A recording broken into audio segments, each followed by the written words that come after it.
When a job search stalls, it doesn't feel neutral. It feels heavy, frustrating, personal.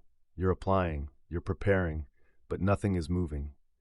Today, I want to explain why job searches often feel stuck and how to reset yours without panic or burnout. A stalled job search is not proof of failure. It's usually a sign of repetition without adjustment. Many candidates keep doing the same things, applying the same way, using the same resume, targeting the same roles. When inputs don't change, outputs don't either. Recognizing this is progress, not defeat. Job searches don't stop suddenly. They slow quietly. Small signals appear, fewer responses, less energy, more doubt. This is not a motivation problem, it's a feedback problem. Behind the scenes, clarity, not effort, is missing.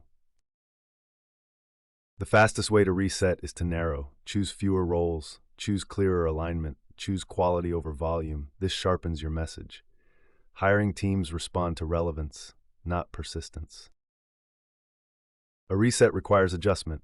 Update one thing at a time, resume language, role targeting, application timing. Small refinements restore momentum. Overhauls create exhaustion. Stuck searches often lack rhythm. Endless applying creates fatigue.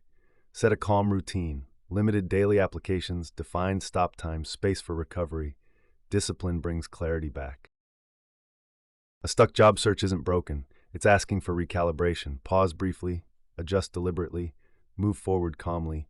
Progress returns when clarity does. Stay steady.